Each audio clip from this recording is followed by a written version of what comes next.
ibuku tuh ngomongan sama jinnya itu, Sama ditanya. siapa? Sama jinnya Oh, itu. sama Jin. Ditanya pokoknya tuh kenapa kok datang ke sini dan lain sebagainya. Tapi kalau yang aku dengar ceritanya dari ibuku tuh ngomongnya tuh kalau dia itu anak yang keguguran dari ibuku. Jadi anak nomor ke-10.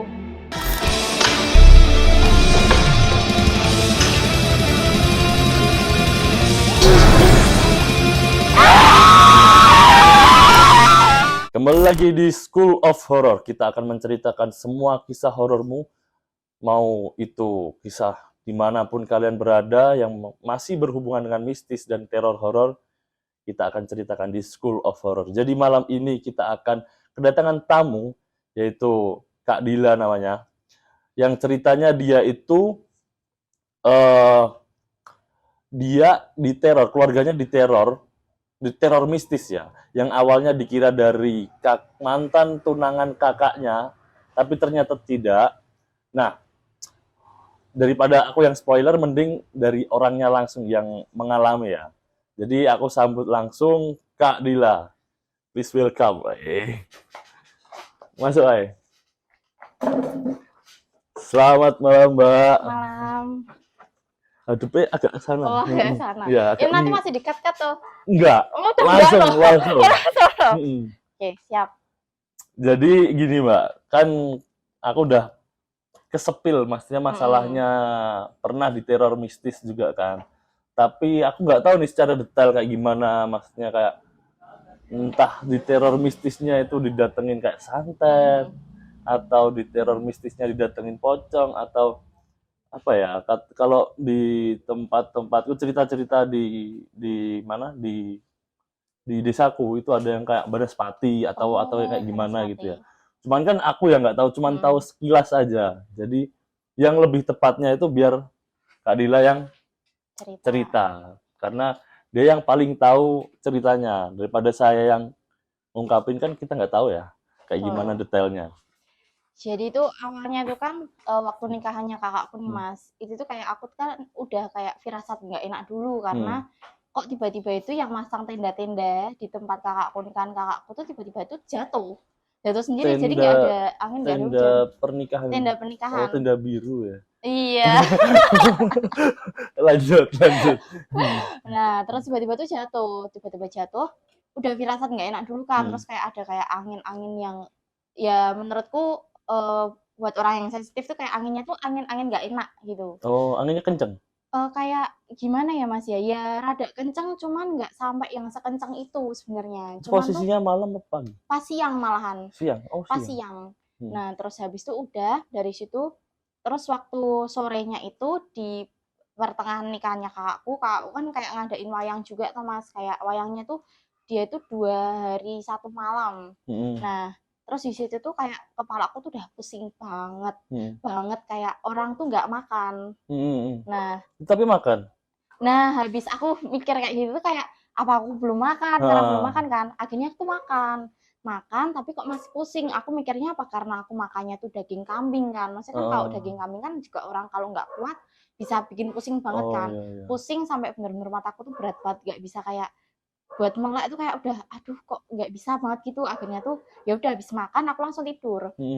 Aku langsung tidur tuh pas kejadiannya pas malam, pas wayangnya itu udah mulai.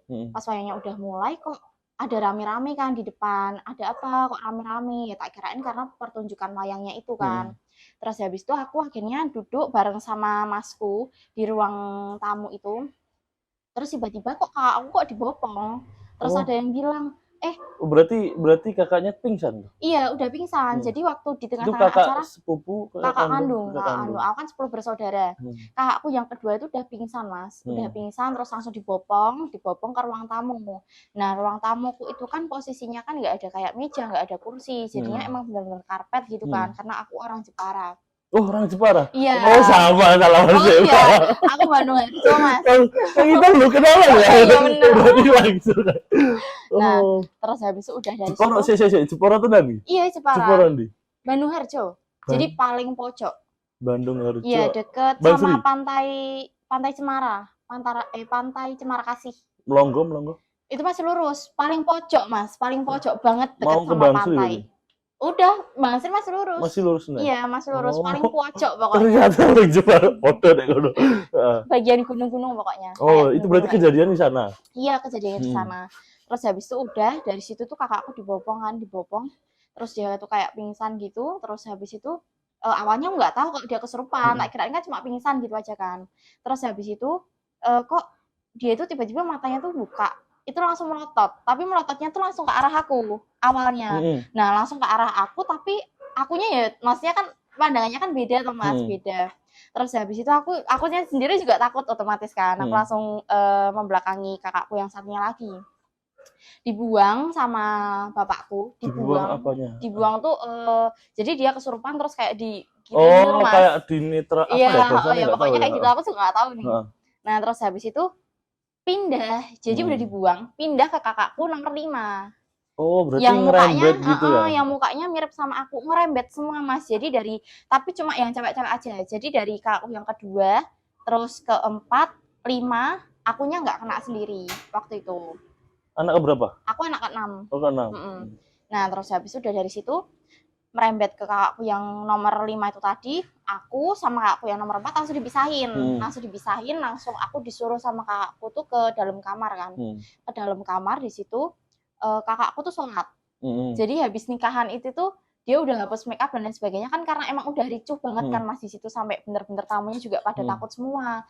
Nah, terus di situ tuh aku juga denger wayangnya tuh dalangnya itu tuh ngomong ada tamu yang nggak diundang datang, tapi pakai bahasa Jawa, tapi artinya tuh kayak gitu. Nah, aku juga kaget, maksudnya apa kan gitu kan. Terus habis itu waktu kakakku sholat kan, waktu itu aku lagi nggak sholat kan Mas, aku tuh kayak ngeliat tuh ada benda, tapi tuh kayak jadi dia itu, aku kan nggak bisa lihat secara langsung yang mendetail gitu kan Mas, cuman tuh kayak siluet yang hitam-hitam gitu loh Mas. Itu tuh kayak gerak-gerak gitu kan di belakang korden, di belakang korden, cuman kordennya itu kan posisi tutup, tapi aku tuh tahu. Nah, itu kayak gerak-gerak, itu tuh kayak bentuknya tuh kayak paku zaman dulu yang bentuknya segitiga itu loh Mas. Tapi kayu. Sebentar. Paku sing kayak kayu. Oh, pasak tuh. Iya, mungkin pasak ya. Nah, itu tuh gerak-gerak warnanya hitam kan, gerak-gerak terus. Nah, aku tuh takut, mau ngomong tuh takut. Aku mau ngomong ke kakakku yang nomor 4 ini kan, dia masih sholat juga, tapi aku selesai dia sholat, aku juga masih takut buat ngomong. Aku masih takut. Terus habis itu akhirnya dari situ agak mulai ricuh lagi karena udah kemana-mana lagi. Kayak ternyata pas aku dipisahin itu, ibuku tuh ngomongan sama jinnya itu, ditanya. Sama siapa? Sama jinnya itu. Oh, sama jinnya. Ditanya pokoknya tuh, kenapa kok datang ke sini dan lain sebagainya. Tapi kalau yang aku dengar ceritanya dari ibuku tuh ngomongnya tuh kalau dia itu anak yang keguguran dari ibuku. Jadi anak nomor ke-10. Anak nomor ke-9. Berarti aku kan 10 bersaudara. Iya, 10 bersaudara. Jadi yang nomor 9 itu keguguran. Nah, itu masuk ke dalam tubuhnya kakakku yang nomor 2 tadi. Ditanya, ternyata dia anak keguguran itu. Cuman kan maksudnya kalau emang benar-benar dari kita, harusnya nggak ganggu dong. Karena kan itu pertama kegugurannya kan juga bukan karena dia aborsi atau kayak gimana kan. Udah, terus habis itu aku sama kakakku langsung dibawa lari ke rumah depan. Rumah depan, dia juga saudaraku masihan. Ke rumah depan, terus habis itu di situ tuh kakakku yang di dalam itu tuh kayak masih ricuh dan lain sebagainya. Itu tuh udah dibuang Mas, cuman masuk lagi, tapi itu ganti-gantian. Jadi dari kakakku yang kedua lari ke kakakku yang kelima itu tadi, kayak gitu terus bolak-balik terus. Akhirnya aku di situ ditenangin dan lain sebagainya. Terus waktu udah dibuang dari kakakku yang kelima, itu tuh pertama itu nyamber ke aku dulu. Cuman akunya tuh kayak ngerasa kayak ada energi yang kebentur. Jadi aku mental gitu loh, kayak gini sendiri. Cuman aku nggak tahu itu apa. Aku langsung bilang kayak gini sama tanteku kan. Tante, kok aku ngerasa kayak ada yang nabrak gitu ya. Aku bilang kayak itu karena itu aku berarti kayak tabrak orang gitu. Iya, jadi kayak mental gitu loh Mas. Terus habis itu ternyata masuk ke kakakku yang nomor 4. Masuk aku yang nomor 4, aku langsung dipindahin lagi, dipindahin ke belakang. Kayak main bola ya, umpan-umpanan. Iya, makanya itu Mas. Cuman ini aku juga bingungnya kenapa kok yang cewek, kenapa kok yang cowok enggak? Cowoknya enggak? Cowoknya ada berapa itu dari 10 bersaudara? 2. Ada 2. Adikku pas sama masku yang pertama. Berarti kebanyakan cewek? Iya, kebanyakan cewek semua. Nah, terus habis itu, udah dari situ, aku langsung dibawa ke dapur. Di dapur itu, bapakku tuh kayak nyiapin ada kayak tanah gitu loh, Mas. Cuman aku nggak tahu itu tanah apa. Cuman yang bulat-bulat gitu? Iya, beneran tanah kayak gini. Oh, tapi nggak dibentuk-bentuk? Enggak. Yang maksudnya biasanya kan ada yang dibentuk-bentuk. Enggak. Bener-bener pure tanah kayak gitu. Itu tuh langsung disuruh diusapin semua sama ke muka. Nah, di tangan sama di muka. Udah dari situ, terus habis itu kakakku akhirnya udah rada mereda semua, Mas. Udah agak mereda setelah dikasih pasir itu tadi udah agak mereda, barulah aku ngomong ke bapakku. Kalau Pak, aku tadi ngelihat ada pasak dia goyang-goyang, cuman aku nggak tahu. Pasaknya tuh terbang apa cuman gimana? Terbang, Mas. Jadi terbang tapi dia goyang-goyang. Kayak benda goyang-goyang gitu, Mas. Tapi dia ada di ibarat kalau misalkan ini korden, ini bawah, ini atas, dia itu di tengah. Di tengah tapi paling ujung. Itu goyang-goyang. Nah, dari situ bapakku bilang, coba ngomong ke kakak Ica. Kakakku yang paling ngerti, yang paling bisa itu kakakku Ica itu tadi, Nomor Mas. berapa itu? Nomor 2, yang pertama kesurupan itu tadi. Nah, habis itu dari situ tuh kakakku langsung tanya di mana. Terus aku udah ngasih tahu di sana, dibuka kesurupan lagi ya, nak tinggal aku takut loh. Kesurupannya, Mbak minum dulu mending. Oh ya. Daripada biar nggak kayak menggebu-gebu ya, ceritanya kencang banget kalau ngomong. Aku tak ngerokok nggak apa ya? Nggak apa, ngerokok aja. Sponsori, tutup aja. Nggak di-endorse soalnya. Ya makanya. Ini aku juga nggak di-endorse. Oh, di-endorse. Sama kedai Tam Coffee.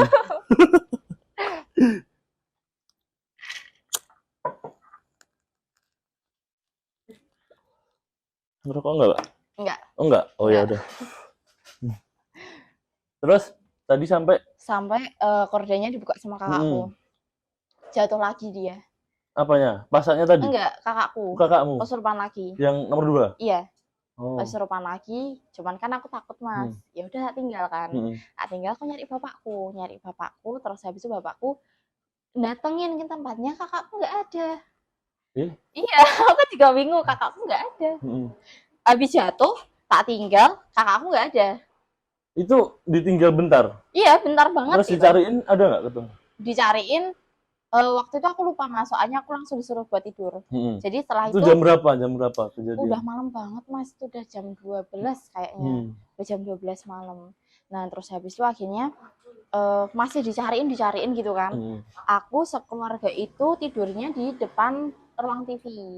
Jadi kayak pakai karpet juga, terus habis itu dikasih sama kasur banyak kayak gitu kan. Tidur bareng-bareng rame-rame satu keluarga. Nah, di situ tuh aku tuh kayak ngelihat tuh kayak ada anak kecil cuman laki-laki gitu kan. Iya, kayak tuyul gitulah, Mas. Kayak tuyul. Pakai pampers. Iya, pakai pampers. Jadi dia beneran pakai cuma putih-putih doang di sini, cuman dia badannya itu penuh darah, cuman darahnya tuh bukan yang merah semua, tapi tuh kayak percikan-percikan darah gitu loh, Mas. Oh, berarti kayak iya. Nah, kayak kecipratan darah gitu. Kayak gitu. Nah, terus aku di situ bilang sama ibuku bilang udah nggak usah digagas. Kalau kayak gitu digagas nanti malah dia tambah senang buat muda. Itu ngelihat terus pergi apa gimana? Enggak, ngeliatin terus, tapi tuh lama kejadian. Lama, soalnya dia ngelihatnya tuh di jendela deket taman, tapi di luar. Dia posisinya di luar. Nah, dari situ kan udah, terus akhirnya aku bisa tidurnya tuh jam 4 itu, Mas. Jadi aku di situ kayak masih kerukupan, masih merem, pura-pura merem dan lain sebagainya gitulah. Pokoknya intinya sampai dengar suara azan. Cuma soalnya kan dulu pernah denger tuh katanya tuh kalau misalkan ada suara azan subuh itu udah rada tenang gitu kan. Iya. Baru bisa tidur aku, terus habis udah besoknya akunya juga udah nggak kuat, aku pengen pulang kan, daripada maksudnya aku kan juga takut kan sama hal kayak gitu kan. Aku pulang tuh udah rada tenang, Mas. Cuman tapi kamu ini kerasukan juga nggak? Nanti kerasukan, Mas. Oh, nanti belum ya? Masih belum. Masih lanjut. Masih, Mas. Terus habis itu setelah aku pulang, seminggu kemudian kan kakakku ada acara pulang ke Solo. Oh, pulang ke Solo. Pulang ke Solo. Terus seminggu kemudian kan ada acara lagi di gedung depan Grand Mall. Nah, di situ kakakku masih kayak resepsi apa ya namanya ya? Kayak resepsi ya. Nah, di situ kesurupan lagi, tapi kakakku yang nikah itu ya nomor 4 tuh kesurupan dia. Jadi di tengah-tengah acara dia langsung kemasukan. Untungnya dari keluargaku sendiri tuh udah nyiapin kayak obatnya. Cuman obatnya tuh bentuknya tuh batu. Berarti setiap kejadian, setiap ada kayak pesta pernikahan tuh mesti ada kejadian gitu. Makanya kan awalnya tuh kayak mikirnya apa ini gara-gara mantannya kakakku kan, maksudnya dia nggak terima ditinggal nikah atau kayak gimana. Ternyata berarti ini pas pernikahannya kakakmu sebelum tunangannya batal? Iya. Tunangannya udah batal dulu, tapi nggak lama setelah itu kakakku nikah lagi dengan orang yang berbeda. Nah, terus habis itu udah dari situ disiapin batunya tuh rada besar sih Mas, tapi disuruh diminum gitu. Ditelan. Batu ditelan? Iya. Terus? Ya dari situ tuh ngomongnya kayak buat apa ya, kayak buat nambani. Enggak, tapi kalau masuk tenggorokan kan bisa loh Mas, tapi aku juga nggak tahu. Loh. Bisa tapi Mas. Bisa tapi. Terus habis itu udah disuruh minum, aku juga awalnya kan apa maksudnya batu yang emang batu apa? Iya, batu yang kayak batu gitu loh Mas. Tanah gitu, enggak batu. Aku kurang tahu kalau itu, pokoknya yang tak ingat tuh kayak bentuknya tuh kayak batu, tapi dia juga keras, orang sini kan juga nyangkut Mas. Nyangkut, terus aku disuruh minum, aku tanya, hah diminum lah pakai apa? Aku bilang itu kan, ya itu ada teh diminum pakai teh anget, pokoknya bolehnya teh anget sama air putih tok. Tapi udah dibaca-bacain gitu? Iya seharusnya udah. Nah itu tak minum kan Mas, tak minum sama aku, semuanya minum. Udah rada mendingan, acara tuh langsung dibubarin Mas. Acara langsung dibubarin karena udah gagal duluan. Karena aku udah kesurupan, mesti ini kan yang punya acara itu udah kesurupan dulu. Berarti pas resepsi kedua ya? Resepsi kedua ini di Solo, ini di yang di depan Grand Mall itu. Enggak, kayak ini tempat gedung. Siapanya? Acaranya siapa? Biasanya kan ada acara cowok, ada acara cewek. Acara yang cowok. Nah, dari situ udah kan Mas udah dibubarin, terus pada masing-masing kakakku tuh diurusin satu-satu. Nah, kakakku yang ketiga barulah kena di situ. Kakakku yang ketiga baru kena di situ, terus baru aku. Aku juga kena. Cuman kesurupan pertama kali yang tak rasain, aku tuh nggak pernah kesurupan kan Mas. Baru pertama kali itu aku kesurupan. Itu masih sadar. Masih sadar, tapi aku nggak bisa mengontrol emosi. Jadi aku bisanya nangis. Ngeliat doang? Iya. Jadi aku tuh bisanya nangis, cuman aku untuk ngomong tuh nggak bisa. Aku ngomong nggak bisa, gimana nggak bisa, bisanya cuma nangis. Padahal aku sadar, aku bisa lihat di situ ada siapa, itu aku bisa lihat. Dan posisi itu sedih banget nih Mas, soalnya aku sendirian di sini. Kakakku yang ketiga tuh yang dirubungin sama keluargaku. Akhirnya aku yang kena itu, terus akhirnya mereka pindah ke akunya disembuhin. Itu pertama kali aku kesurupan, tapi aku masih bisa sadar. Tapi nggak ada, maksudnya pas kesurupan itu kayak ada visualnya? Nggak ada. Aku cuma bisa nangis tok. Ditanya kamu siapa dan lain sebagainya itu nggak bisa jawab juga. Cuma mainin. Tapi denger kalau orang ngomong apa? Iya denger. Cuman nggak bisa jawab. Kayak yang dimainin tuh emosinya tok. Emosinya tok yang dimainin, kayak bisa nangis sendiri, kayak gitu-gitu. Selain nangis ngapain pas kesurupan? Udah nggak bisa ngapa-ngapain, cuma nangis tok. Kalau katanya orang-orang? Nangis tok. Jadi aku ditanyain apa juga nggak bisa jawab, diapain nggak bisa jawab. Dan cuma sekali kayak gini, ya udah keluar.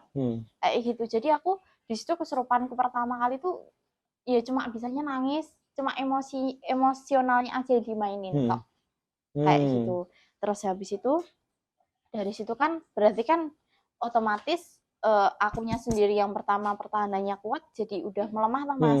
Nah terus habis itu setelah acara selesai itu tuh seminggu kemudian itu kena lagi semuanya, padahal udah pisah-pisah. Berarti jedanya tuh dari acara pertama, acara kedua, acara ketiga udah hampir 2 minggu. Iya, udah hampir 1 bulan itu Mas. Padahal udah diusir-usir. Iya, udah dipagerin juga dari desaku sendiri, itu udah dipagerin satu orang ibaratnya. Apa itu, nggak tahu aku. Dipagerin itu kayak ditamengin dari sana gitu loh Mas, biar kayak kalau ada yang ganggu tuh nggak bisa. Sama gitu. Orang pinternya. Alhamdulillahnya keluargaku dari orang pinter. Oh, ya, Jadi ya, ya. jadi dari omku sama pak dekku sama bapakku sendiri yang magerin. Itu tuh kita semua juga dibawain sama ramuan kayak air putih botolan, cuman tuh di dalamnya itu kayak ada kertas, ada tulisannya gitu loh Mas. Oh Cuman aku ya, nggak tahu itu tulisannya apa, kayak nggak tahu. kayak apa ya? Iya, itulah. Ya pokoknya buat penetral lah ibaratnya. Nah, setelah 1 minggu kejadian itu aku kayak gitu lagi. Cuman kan aku kan ini posisinya di rumahku yang di Solo itu aku tinggalnya sama orang tua angkatku, sama papa angkatku kan. Papa angkatku tuh nggak percaya hal kayak gitu. Jadi aku kesurupan di sana tuh papaku juga nggak bisa ngapa-ngapain, cuma ditanyain kenapa kenapa, tapi aku nggak bisa jawab. Namanya kesurupan tuh Itu nangis lagi? nangis lagi. Oh. Kenapa itu kan sakitnya diteleponin sama orang sana, terus habis itu akhirnya udah bisa keluar sendiri. Terus habis itu semua aku langsung ngechat sama kakakku juga dong, maksudnya kakakku yang kelima kan, maksudnya kak aku habis kena kayak gini lagi, aku bilang kayak gitu. Iya kakak juga habis kena ini, udah hawa-hawa nggak enak kayak gitu. Udah nggak apa-apa, baca aja Al-Fatihah sama ayat kursi, aku disaranin kayak gitu 7 kali kayak gitu. Udah tak baca, tapi tuh seisi rumah tuh rasanya kayak apa ya, kayak Panas semua gitu loh Mas. Panas. Iya, hawanya udah nggak enak banget. Jadi buat tidur nggak bisa, nggak tenang. Jadi semuanya nggak tenang gitu. Terus Itu akhirnya papanya juga ngerasain, papa sama mamamu? kalau papa angkatku aku kurang tahu ngerasain enggak ya, soalnya dia tuh orangnya tipikal yang diam dan nggak percaya. Cuman aku punya pembantu, dia juga ngerasa nggak enak. Kok jadi kayak gini, ini apa ya, kok perasaannya kok nggak enak ya kayak gini. Sampai dia itu mau sholat tahajud, baca Al-Quran, itu tuh kok ada luka sendiri. Nah itu aku juga nggak tahu. Berarti gimana tuh maksud ceritanya? Di rumah Ceritanya itu Solo. gimana tuh? Oh jadi itu ceritanya kan habis aku yang kesurupan itu Mas. Ya udah kan karena emang kita semua emang papaku nggak percaya, pembantuku nggak tahu apa-apa kan. Cuman setelah aku kesurupan, aku barulah cerita ke pembantuku itu, cerita dan ini aku kasih tahu kronologinya kayak gimana. Terus habis itu dia bilang kayak gini, oh ya udah Mbak, nggak apa-apa, buat tidur aja, nggak usah dipikirin. Kalau semakin dipikirin nanti energinya semakin kuat. Dia bilang kayak gitu kan. Ya udah akhirnya aku tidur, tapi kan nggak jenak loh Mas. Jadi aku bangun. Terus habis itu dia itu pas tahajud paginya itu dia bilang sama aku, kayak Mbak kok ini aku di sini di bagian tangan kok kayak ada luka gitu ya. Dia bekas luka gitu. Apa udah kayak luka baru? Kayak luka baru cuman kecil gitu loh Mas, kayak apa ya, kayak ginilah. Dicakar? Iya, Dicakar kayak apa gitu kayak lah. disilet? Kayak dicakar, cuma beberapa doang, nggak sampai 5 jari lah ibaratnya, kayak gitu. Terus habis itu dari situlah aku kayak mikir-mikir, aduh ini kenapa lagi, maksudnya kan kita kan udah pisah-pisah, nggak satu tempat kan. Maksudnya kakakku yang kedua ada di Jepara, kakakku yang ketiga udah ada di rumah sendiri, terus habis itu kakakku yang ke 5 juga udah ada di Jogja ya kan. Nah terus habis itu tapi tuh masih diganggu kayak gitu kan. Akhirnya kakakku yang nomor 2 itu dia datengin ke Solo, dikumpulin semuanya, dipagerin sama dia. Akhirnya dipagerin sama dia, udah ya dari situ udah nggak ada apa-apa lagi. Cuman karena pengalaman itu menurutku pengalaman yang nggak bisa lupain ya, masalahnya itu bener-bener malam yang paling mencegangkan buat aku. Hampir sebulan kayak gitu. Hampir sebulan. Udah sebulan lewat malahan. Terus selesainya ada kejadian apa selesainya? Oh, setelah kejadiannya itu apa ceritanya belum selesai? Udah sih Mas, udah. Cuman ternyata setelah beberapa bulan, baru 2 bulan kemarin lah, waktu aku ketemu sama ibuku lagi, ibuku baru cerita kalau ternyata itu semua itu ada karena ibuku habis ngambil kayak batu. Nah batunya tuh unik Mas. Jadi dia bentuknya tangan sama apa ya satunya itu ya, tangan sama apa gitu, pokoknya bener-bener batunya tuh bentuknya tangan.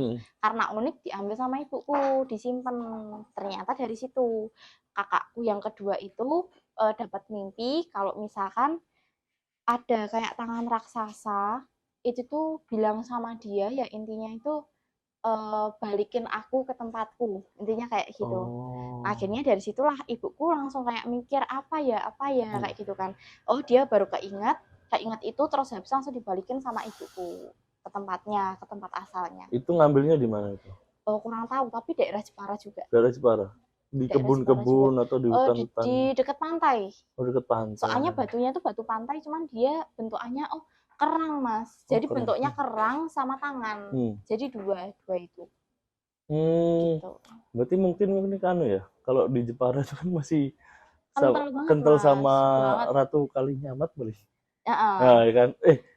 Iya, bukan Ratu Kalinyamat. Iya, ada lagi, Ratu Sima, kalau tahu. Oh, kurang tahu. Aku tahunya Ratu Kalinyamat. Kalau Jadi itu yang paling di kental. Jepara itu ada Ratu Kalinyamat sama Ratu Sima. Yang dua ini yang masih jadi kayak legenda. Yang nggak tertulis itu malah Ratu Sima.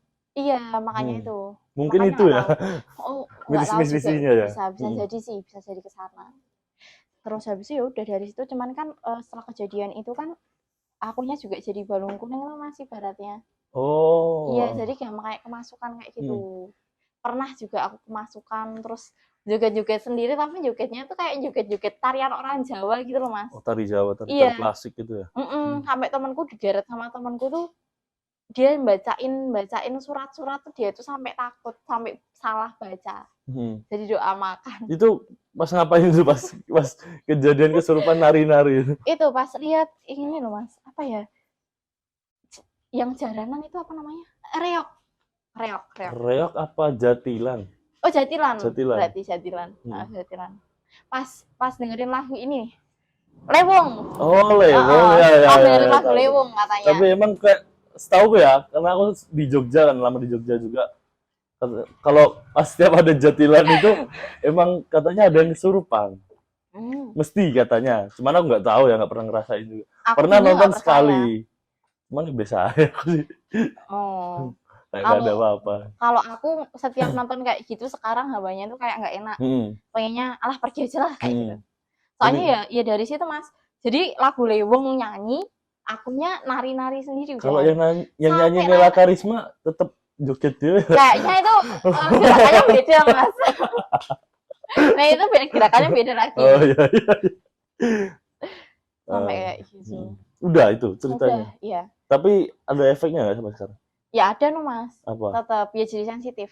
Lebih sensitif lagi dari sebelumnya. Sensitif ke? Sensitif ke hawa. Hawa mistis gitu ya? Jadi iya kalau misalkan orang sensitif kan semisal kayak ada apa yang nggak enak itu kan mesti langsung ngerasa kok awalnya nggak enak, kok jadi panas, kok jadi dingin. Gitu. Kalau ke tempat misalnya kalau lagi ini apa namanya, lagi ke tempat-tempat yang agak angker atau tempat-tempat misalnya tempat siapa? Oh iya pasti. Kerasa mesti. Pasti kerasa banget malahan Mas. Tapi setelah itu pernah ngelihat kayak Mbak nggak tahu lah sosok-sosok apa gitu. Pernah setelahnya ya pernah. Sebelumnya belum pernah. Pernah juga sih. Pernah, cuman kalau yang sebelumnya kan aku kan nggak takut, Masnya kan ya biasa aja. Biasa aja soalnya tak lihat kan ya paling ya kayak gitu. Maksudnya aku yang salah lihat atau kayak gimana, netralinya kan mikirnya kan kayak gitu. Cuman setelah kejadian itu ya jadi kayak gitu. lebih kayak aduh gimana ya, kok gini gitu. Apa yang paling menakutkan yang kamu lihat apa? Apa ya, kalau yang paling menakutkan ya itu sih Mas, cuma di situ doang, cuma di nikahnya Kak aku kok itu yang paling. Yang lihat anak kecil itu ya, tuyul berdarah-darah. Iya itu. Karena aku sama sekali ibaratnya tuh kayak belum pernah ngeliat hantu lain selain kuntilanak. Ini ngeliat tuyul gitu loh, kayak wah, tuyul tuh bentukannya kayak gini tuh gitu. Dari situ baru tahu, itu aja sampai mikir-mikir emang itu tuyul ya, tapi kok udah besar. Tapi pakainya cuma pampers gitu. Besar maksudnya? Seanak SD umur. Tingginya seberapa? Segini? Atau lebih segini? Mungkin seginiku. Oh segitu ya, lumayan tinggi berarti ya? Iya lumayan tinggi. Makanya itu kan kayak, ini tuyul bukan ya gitu.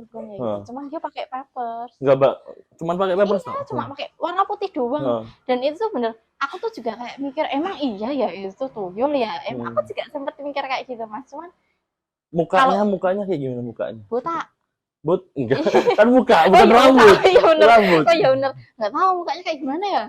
Maksudnya mukanya ada hancur atau biasa aja? Atau cuman pucat biasa? Pucat biasa, cuman percikan darahnya tuh dari atas sampai bawah. Oh, gitu. Berarti ya kelihatan ngeri gitu ya. kayak gitu. Tapi dia diem aja Mas. Jadi kan setahu kan tuyul tuh nyolong uang. Cuman ini tuyulnya diem, nggak ngapa-ngapain. Gitu. Oh, tuyulnya Cuma diem aja ngeliatin doang gitu. Kalau aku yang lihat kayaknya udah takut. Sama Mas, aku juga Udah takut. lari. Jangan kan Masnya aku tuh kayak gini loh Mas. Oh gitu. Aku kayak gitu langsung apa ini kabur. Oke. Berarti kayak gitu. Ceritanya ya ngeri, sebulan diteror coba. Diteror sebulan, apa nggak stres kalian kan nonton kayak gitu. Kejadian kayak gitu. Aku aja cuman ngeliat pernah apa ya? Jadi tuh aku sering ketindihan sebenarnya. Cuman nggak pernah ngeliat yang langsung. Nah, ya udah. Aku kayak ngeliat tuh jarang. Itu aja udah kepikiran ya kalau mau tidur. Apalagi kalau capek, apalagi kalau capek terus pengen tidur nyenyak ketindihan, wah paling benci ya. Jadi kayak mau tidur lagi tuh takut. Takut ketindihan lagi terus beda alam. Enggak beda alam juga dong. Nah, ya udah berarti makasih ya Mbak udah cerita. Soalnya itu cerita yang menurutku juga gimana ya? Itu ngeri banget di teror sebulan coba. Apa kalian nggak stres kayak gitu? Kalau aku sih langsung kabur sih. Langsung gila Mas. Diikutin dari Jepara, Solo, Jepara lagi. Berarti setelah kejadian itu mencar ya berarti? Udah mencar. Mencar semua. Mencar semua. Nah, diikutin semua. Kalian apa? Ya udahlah, Pak. Jadi makasih ya udah cerita apa? Teror sebulan ya. Iya. Hitungannya teror sebulan itu. Gara-gara batu. Jadi buat kalian jangan mengambil. Asal ngambil. Nah, asal ngambil yang bukan milik kalian. Apalagi di tempat yang bukan tempat kalian sendiri. Oh, gitu. Jadi hati-hati. Walaupun nggak percaya, tapi itu emang ada. Nyatanya sebulan diteror itu ya. Jadi gitu, Mbak. Makasih banget udah cerita sama School of Horror. Jadi mungkin nextnya mau cerita lagi? Tanyakan ke yang punya. Jadi langsung aja kita tutup karena ceritanya menurut kita udah kompleks ya. Ngerinya yang kompleks sih. Soalnya sebulan, nggak ngebayang sih, sebulan didatengin anak kecil, didatengin pasak, didatengin apa lagi tadi? Didatengin apa ya Mas? Banyak banget. Oh, banyak banget. Nah, banyak. Dari 10 orang, 10 orang ya berarti? 10. Yang 10 yang kena 4. 5 sama aku. 5 terus kayak umpan-umpanan main bola dulu. Umpan-umpanan. Yaudah, jadi diginiin lari gitu loh. Gitu. Jadi hati-hati kalau ngambil barang yang bukan punya milik kalian. Hati-hati ya. Jadi kita close aja ya. Thank you very much buat penonton-penonton. Jadi itulah kengerian malam ini. Di teror sebulan. Ya udahlah, nanti kalau kalian mau lihat yang ngeri-ngeri yang selanjutnya, yang lebih horor lagi, tunggu aja di podcast selanjutnya. Kita School of Horror pamit dulu.